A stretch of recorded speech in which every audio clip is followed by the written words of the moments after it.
نحمده ونصلي ونسلم على رسوله الكريم اما بعد فاعوذ بالله من الشيطان الرجيم بسم الله الرحمن الرحيم والصلاة والسلام عليك يا رسول الله والصلاة والسلام عليك يا حبيب الله وعلى آلك وأصحابك يا رحمة للعالمين۔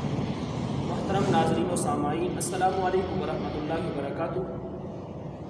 آج ہم آپ کے سامنے کچھ اختلافی مسائل بیان کریں گے جو آج کل ہمارے معاشرے میں بہت ہی زیادہ پایا جاتا ہے، یعنی وہ مسئلہ نماز جنازہ کے بعد دعا کا مانگنا بدعت ہے یا سنت۔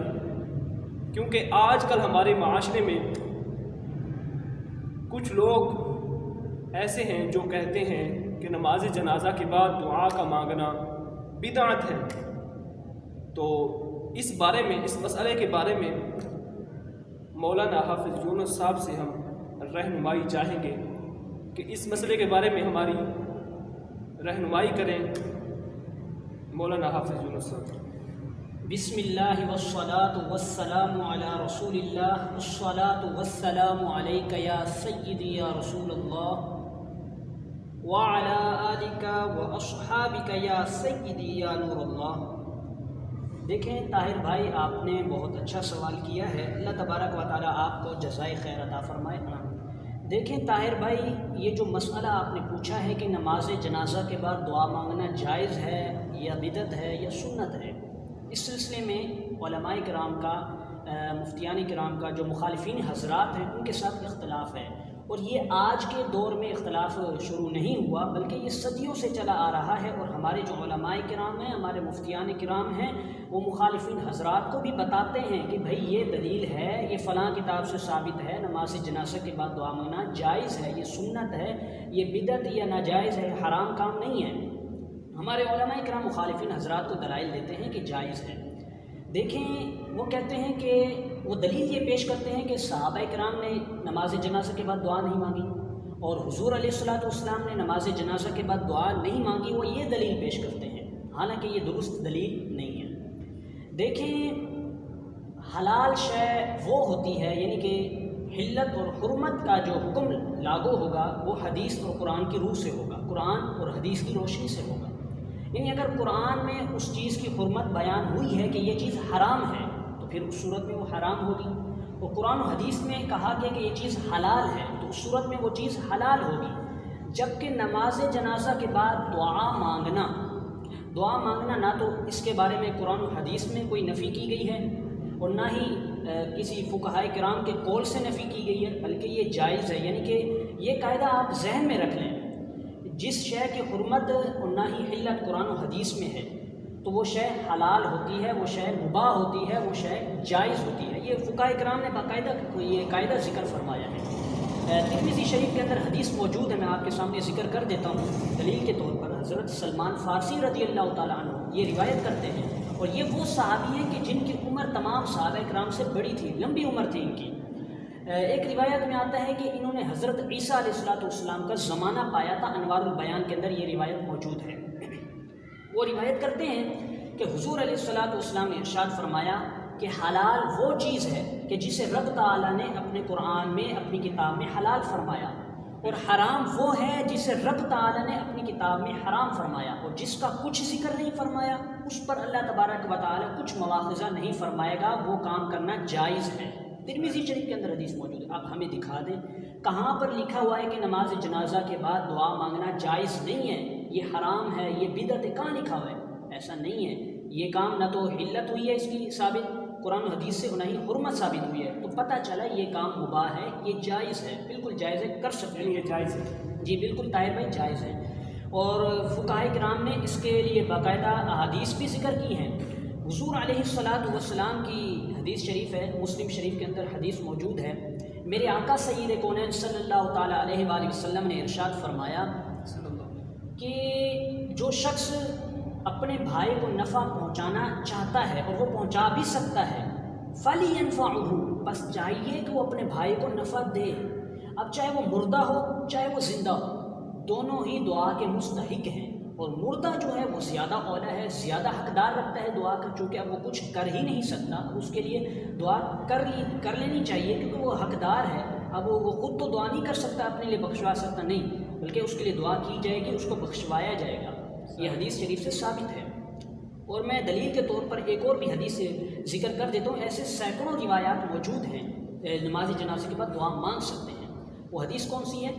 سنن ابن داؤد کے اندر حدیث موجود ہے، ابن ماجہ کے اندر حدیث موجود ہے، اور بڑی بات تو یہ ہے کہ مشکات المصابی کے اندر بھی یہ روایت موجود ہے۔ اور یہ مشکات ایسی کتاب ہے کہ تمام مدارس کے اندر درجہ خامسہ کے جو خامسہ کے طالب علم ہیں ان کو پڑھائی جاتی ہے بطور نصاب کے، اور مخالفین کے جو مخالفین حضرات ہیں ان کے ہاں بھی مدارس کے اندر یہ کتاب پڑھائی جاتی ہے۔ اس کے اندر یہ روایت موجود ہے کتاب الجنائز کے اندر۔ کیا روایت ہے؟ میرے آقا سید کونین صلی اللہ تعالیٰ علیہ وآلہ وسلم نے ارشاد فرمایا، اذا صلیتم علی المیت فاخلصوا له الدعاء، جب میت پر نماز جنازہ پڑھ لی جائے تو خالصتاً تم اس کے لیے دعا کرو۔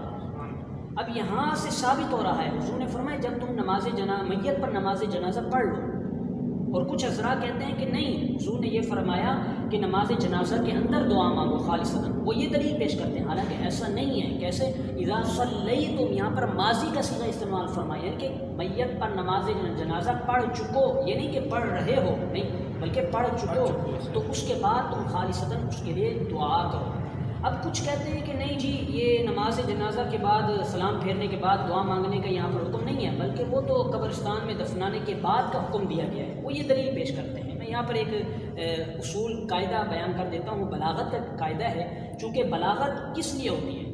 قرآن اور حدیث کی گہرائیوں کو سمجھنے کے لیے ہوتی ہے۔ اب یہاں پر حدیث ہے، حضور نے فرمایا فاخلصوا، مختصر المعانی کتاب ہے، اس کے اندر یہ قاعدہ لکھا ہوا ہے، اور یہ بلاغت تمام مدارس کے اندر پڑھائی جاتی ہے، چونکہ قرآن اور حدیث کو سمجھنے کے لیے، اسی لیے اس کے اندر یہ قاعدہ لکھا ہوا ہے کہ جب کسی چیز کے لیے فا کو لایا جائے، فا تعقیب مع الوصل کے لیے لایا جاتا ہے، یعنی کہ ایک کام کرنے کے بعد فوراً فا کو لایا جاتا ہے، یعنی جب ایک کام کر لو تو فوراً ہی دوسرا کام کر لو۔ مثال کے طور پر مثال دے دیتا ہوں آپ کو سمجھانے کے لیے، چونکہ مثالیں جو ہوتی ہیں وہ سمجھانے کے لیے ہوتی ہیں۔ قرآن میں اللہ نے فرمایا وَتِلْكَ الْأَمْثَالُ نَضْرِبُهَا لِلنَّاسِ۔ مثال دے دیتا ہوں، مثال کے طور پر جانی زید و عمر، میرے پاس زید آیا اور عمر آیا، یعنی آپ کے پاس میرے پاس زید آ گیا۔ اب زید کے کتنے دیر بعد عمر آیا، کتنی گھنٹے کے بعد آیا، کتنے منٹ کے بعد آیا؟ اگر زید کے فوراً بعد ہی عمر آیا، فوراً بعد عمر آ گیا، تو ہم فا کے ساتھ تعبیر کرتے ہیں جانی زید فعمر، میرے پاس زید آیا کتنے گھنٹے کے بعد؟ نہیں۔ کتنے گھنٹے کے بعد آیا؟ گھنٹے کے بعد نہیں، بلکہ فعمر، فوراً ہی زید میرے پاس آ گیا، یعنی تاکید مع الوصل کے لیے لایا جاتا ہے۔ اس لیے حضور نے فرمایا اذا صلیتم علی المیت فاخلصوا، فا کا لفظ استعمال فرمایا، یعنی کہ جب تم میت پر نماز جنازہ پڑھ لو تو فوراً ہی خالصتاً اس کے لیے دعا کرو، چونکہ یہاں پر فا کا لفظ استعمال فرمایا۔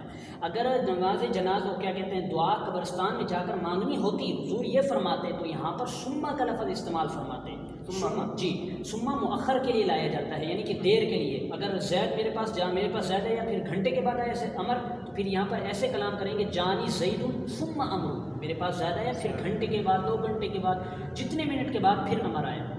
اگر فوراً ہی آیا تو فا کے ساتھ تعبیر کرتے، تو اس لیے حدیث شریف کے اندر بھی، یعنی اگر فوراً آیا تو فا کے ساتھ تعبیر جی کریں گے، بالکل، اور اگر تاخیر کے ساتھ آیا تو پھر سننا کے ساتھ۔ جی ہاں، اس لیے فوراً ہی دعا مانگنے کا حکم دیا گیا ہے، چونکہ فا کے لفظ کے ساتھ حضور علیہ السلام نے ارشاد فرمایا ہے خالصتاً اس کے لیے دعا کرو، یہ دلیل ہے۔ اور بعض لوگ یہ بھی کہتے ہیں کہ جناب یہ نماز جنازہ کے اندر تم نے دعائیں تو مانگ لی ہیں، پھر دعا کا کیا وہ پہلو آتا ہے، دعا کیوں مانگی جاتی ہے؟ جب ایک مرتبہ تم نے دعا مانگ لی ہے تو دوبارہ کیوں دعا مانگ رہے ہو؟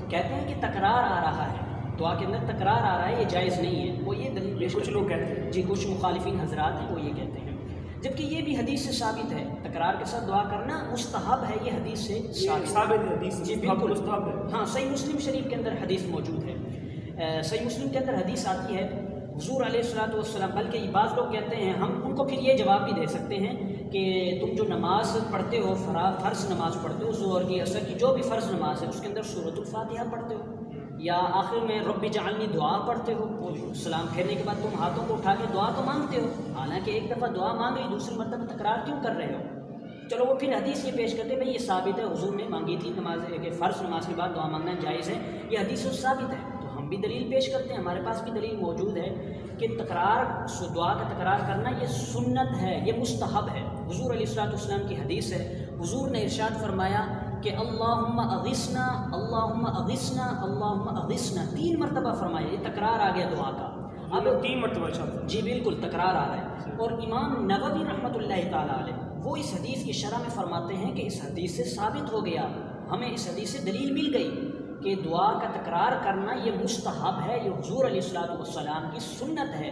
لہٰذا جو لوگ کہتے ہیں، مخالفین حضرات کہتے ہیں کہ نماز جنازہ کے بعد دعا مانگنا جائز نہیں ہے، ان کا ایسا کرنا، ان کا ایسا کہنا بھی غلط ہے، ناجائز ہے، وہ گناہ کے مرتکب ہو رہے ہیں۔ جو کہتے ہیں نا کہ ناجائز ہے وہ پھر دلیل پیش کریں، دلیل نہیں پیش کر سکتی تو وہ گناہ کا کام کر رہے ہیں۔ لہٰذا ان کو چاہیے کہ وہ پرہیز کریں، ان چیزوں سے پرہیز کریں، پہلے دلیل ڈھونڈیں، اس کے بعد ہمارے سامنے پیش کریں، پھر ہم بتائیں گے، اس کے دلائل ہم دیں گے۔ یہ چونکہ حدیثوں سے ثابت ہیں، ہم نے آپ کے سامنے حدیث پیش کر دی ہے۔ جی بس محترم ناظرین و سامعین، آپ نے دیکھا کہ مولانا حافظ یونس صاحب نے اس مسئلے کی ہمارے سامنے کس طرح سے جو ہے نا ہماری رہنمائی فرمائی۔ تو ماشاءاللہ اللہ تبارک و تعالیٰ سے دعا ہے کہ اللہ تعالیٰ ان کے علم و عمر میں مزید برکتیں عطا فرمائے، اور ہم جو ہے نا اگلے ہفتے کو انشاءاللہ اگلے نئے مسئلے کے ساتھ ہم آپ کے سامنے حاضر ہوں گے۔ تب تک ہمیں اجازت دیجیے۔ السلام علیکم ورحمۃ اللہ وبرکاتہ۔